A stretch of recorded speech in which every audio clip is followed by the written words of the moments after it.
Before I start this speech, I would like to present y'all with a picture of what I'm sort of talking about. Alright, can you see that? This is a serious car wreck that I had to witness at a young age. Alright, this is picture 1. This is picture 2. You see it?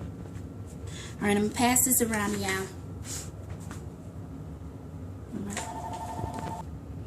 No one wants to see a family member possibly surviving on life support, losing their memory, or facing unimaginable pain.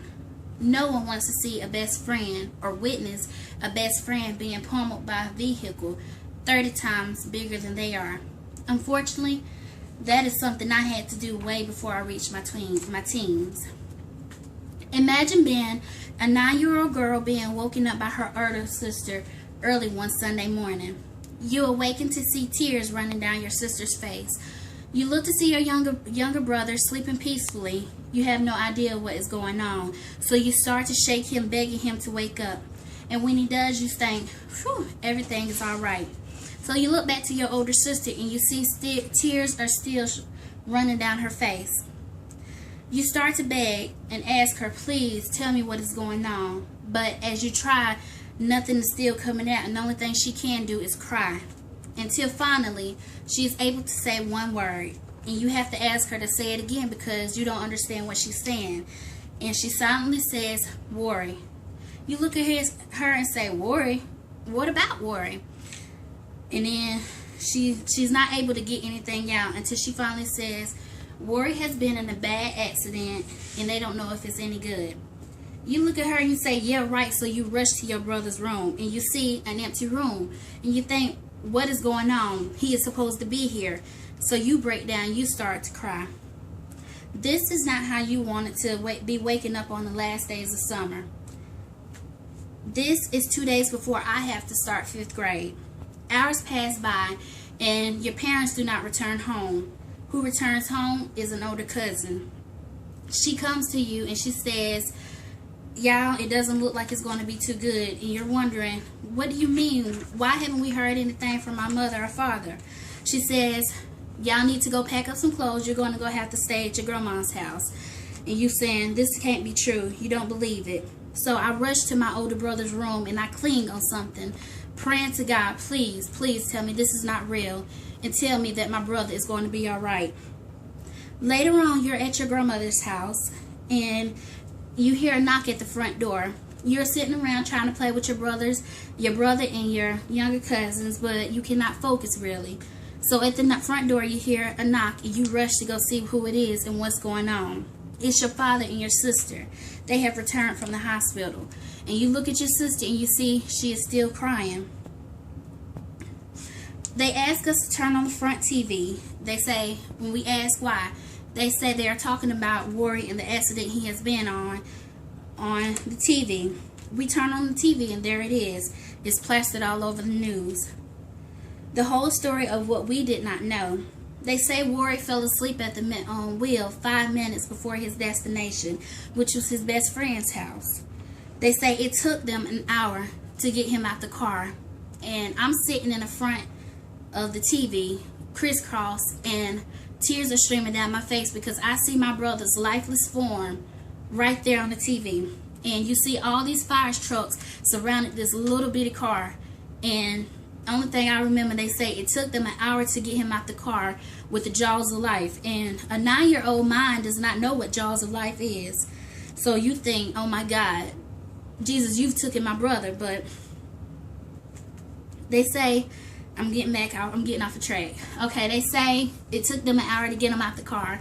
So my daddy says, "Y'all need to get away from this TV because it is making y'all sick and we need to go out." My sister say, "Daddy, can we please go to the garage and see my brother's car?" And when we get there, that was not a car we saw. And we all break down and start to cry even more. And that's when I decided, I looked up to the sky and I begged God, "Please save my brother and his best friend." Now, before I get all emotional, some of you are maybe wondering, where am I possibly going with this story? I cannot stress how important it is for people to become more aware of their surroundings and try to become better drivers. Of course, not all road accidents can be avoided, but there are numerous ways for you to try and avoid accidents and car wrecks and to become more responsible drivers. Since car accidents happen all the time, there is a public website called the National Road Safety website. It informs readers numerous ways to become better drivers. An interesting fact stated on the website is someone's car is totaled once every 5 seconds. I'm not really good at math, but this is what I came in. I said that means that a wreck is possibly happening 400 times every 5 seconds on somewhere around the U.S. and other countries while I'm doing this video. And to me, that is just still mind-blowing and scary. Avoiding accidents can save you a lot of time and money. This means learning defensive driving. But what exactly is defensive driving? Defensive driving follows 9 simple ways to help you become a more cautious driver. For instance, there is slowing down. You can do this by following the speed limit. The new law for South Carolina stated on the DMV website is there could possibly be a $200 fine for driving over the speed limit. And I'm sure some of you do not want to pay $10 or even, well, pay $200 for going like 10 miles or 15 miles over the speed limit. I just think that's ridiculous. So slow down. The next defensive driving technique is to be more cautious while driving in bad weather. Sometimes cars have accidents because their cars are not prepared to drive in the bad weather, so you need to be more cautious and look at your surroundings. The next defensive driving technique is to never get in the car with a drunk driver. Always remember your life is important, so is the person that you may hurt. When you are driving drunk or riding with an individual intoxicated, you need to think about your life and their life because it is all worth it. Mothers Against Drunk Driving stated that in 2010 there were 353 drunk driving related deaths, putting that in the 44% bracket. The next defensive driving technique is to always wear a seatbelt. I for one know that seatbelts hurt tremendously when you are involved in an accident, but they honestly save lives also. If it had not been for my brother and Chris wearing a seatbelt, the outcome of the wreck would have been deadly. The next technique is to obey all road signs and rules. They are posted on the street for a reason. My friend Brianna also almost lost her life to a careless driver because they did not pay attention to the neighborhood speed limit or read the sign that said, "Cautious, children are playing." She was struck on her bike by an adult that lived close to her. The next is to keep your car in great running conditions. You need to make sure you have your tires properly inflated. Your windshields are always running properly, and they don't leave streaks on the windshield because that'll mess up your vision or you seeing where you're going when you're driving. You need to always use your signals properly because that helps other drivers behind you or in front of you know exactly what you're doing.